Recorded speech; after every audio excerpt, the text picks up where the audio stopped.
everyone. Today we're going to be taking a look at the guitars, specifically of She Said I Love the Rain. And every song's different, and some songs I'll just, maybe have just a basic guitar, somewhat basic, and then double it.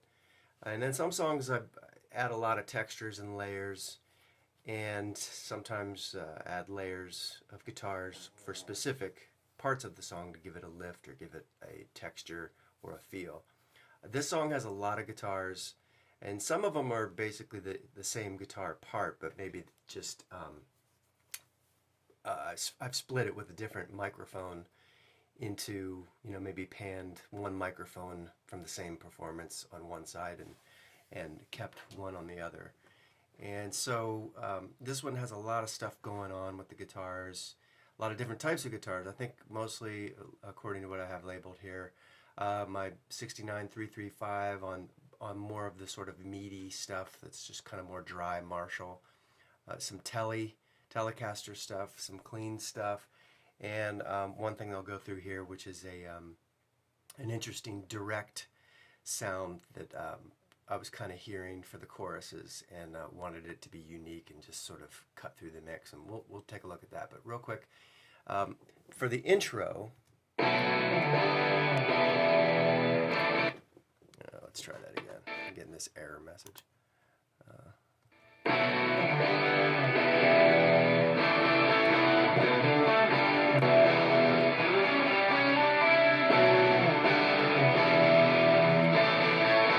So that one little da-da-da-da, that part, that actually is a pog, where it has sort of an octave layered in with the sound. So as I'm doing those higher chord melody structures, there's actually a little bit of that kind of high double. So you have the big chords doing the big parts right here,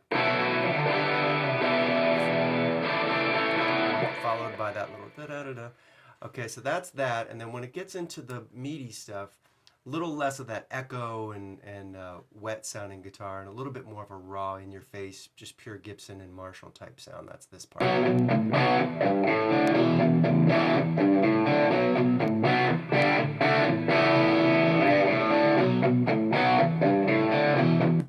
So that is basically just my 335 on one side, and then a Les Paul Studio on the other. So similar guitars, but different enough that they'll give you a little bit of a different flavor on each one. So here's, let's see.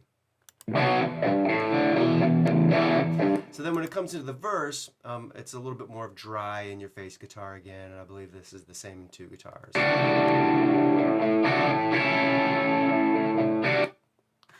Sorry about this error thing here. We'll figure out that later.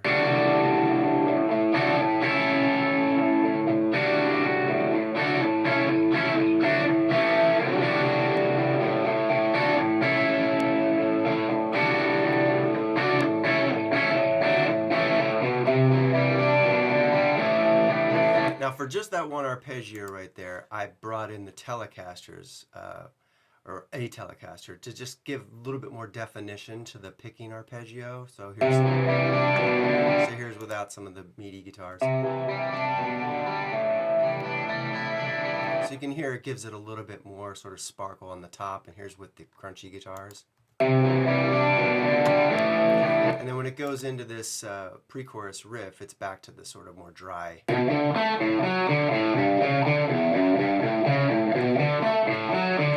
So no Telecasters during that. And then when the chorus hits, you'll have even I've got some acoustic guitar in here.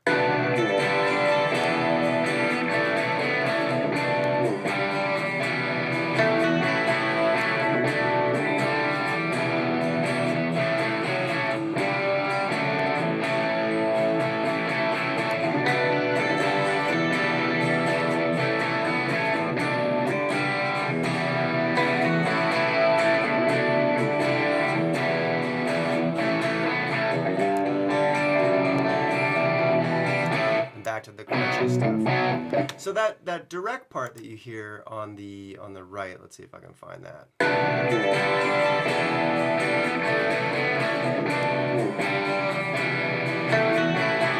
right there, that's a direct guitar. I'm not sure. I think I probably used the Telecaster for that. And I went straight in, no amplifier, and just messed with the sound until it gave it this almost keyboard type quality to it. And I think it worked really well for what I was shooting for. Let's see if I can find it. So many guitars in here. Let's see when it plays one more time. Oh yeah, here it is, the DI. So the DI guitars. Let's see.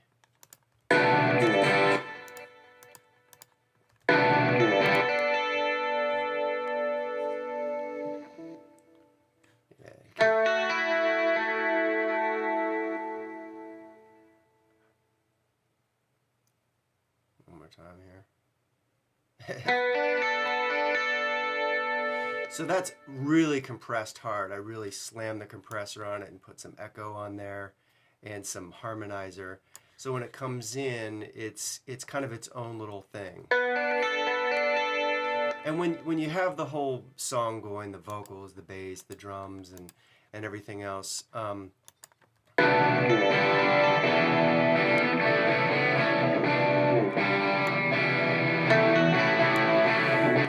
one thing that I like to do on some of these songs for sort of the ear candy is in between vocal phrases, because I like a lot of melody. So when you have the vocal melody followed by yet another melody that's just kind of its own little thing, it just keeps the ear sort of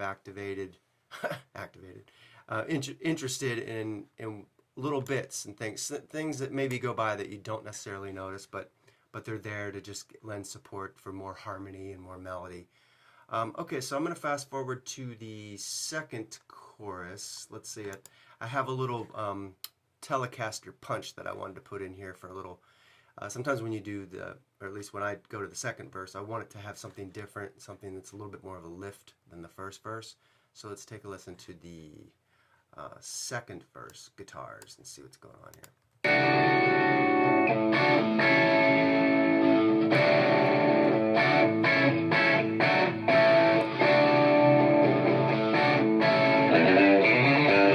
So right there, that just one little part where I had the bass play the same part as that little guitar part, just to add a little excitement in the middle there.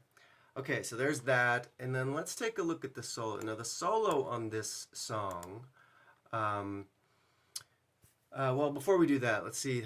I know that I came up with this arpeggio part to kind of lead into the solo. I just wanted a different arrangement on this song.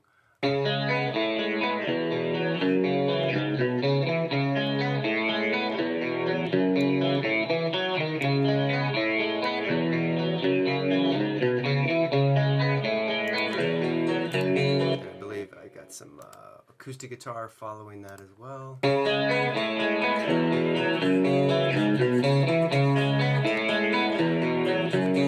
I spent a lot of time trying to figure out the right guitar sound for this part because I wanted it to stand out, be strong but still clean, and try to find the right blend of effect that I was looking for. And I think that, along with the acoustic double, I think it gave it a nice texture.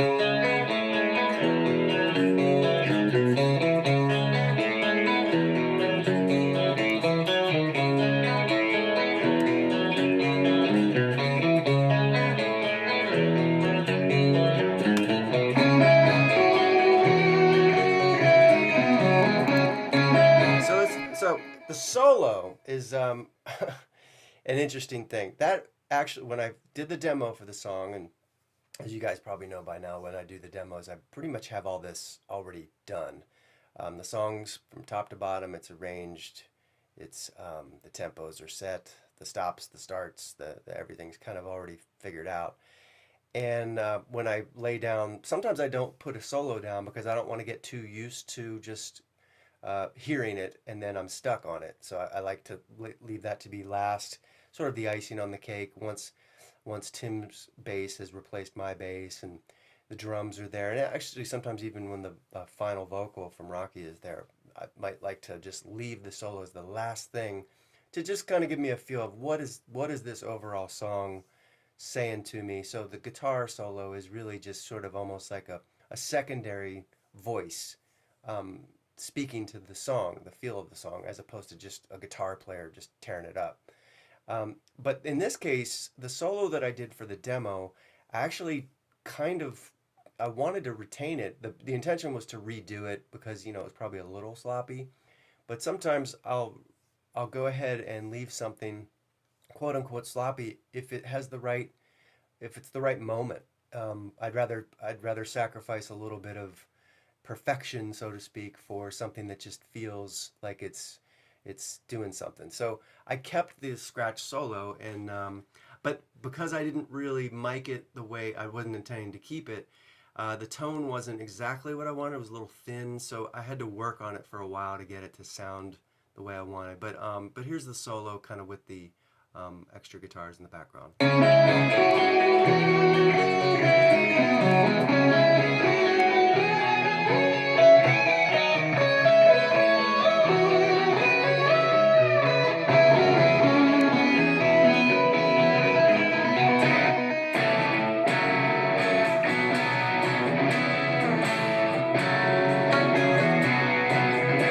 And that's where the song actually goes up, modulates up a key. So I don't know if you guys have noticed that, but it actually changes key. So it's the same, stuff, but Rocky's voice is then in a higher register. The guitars, everything's higher, and that's again to give the song. It's a little bit of a longer song. It just went through a long sort of sequence and a guitar solo. So when it comes back to the chorus, I wanted to have it be sort of a fresh feeling and not feel like you've heard it before. And again, you can kind of hear here's chorus 2, and then here's the last chorus. And then let's take a look at the ending. The ending is I was kind of proud of this. It was sort of a picking sequence. I wanted the song to just sort of fall gently like rain to a conclusion, and came up with this chord progression. Let's see if it's here. Probably. Let's see if I can find it. Yeah. Let's go for it. Bear with me.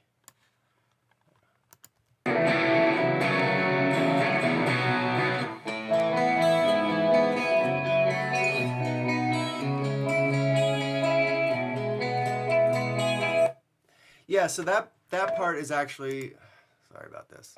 Um, I spent some time getting these layers together too until I was kind of really happy with it.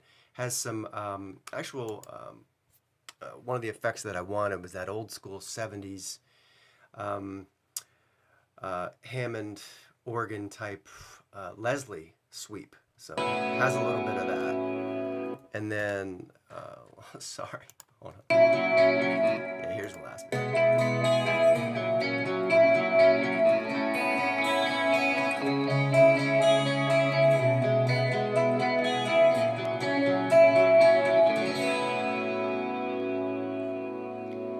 And that last chord, I guess I'm kind of proud of that too.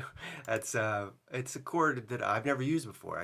I kept sort of searching for the notes until I found a chord that just really sounded like, just warm, but yet sort of a little bit melancholy to just end the song on for the last thing. Don't ask me exactly what that chord's called. I'd have to figure out what you'd call it. But anyway, it's the last chord of the song. Anyway, guys, hope you got something out of that and enjoyed it. And we'll see you on Social Distance Club next time. Bye-bye.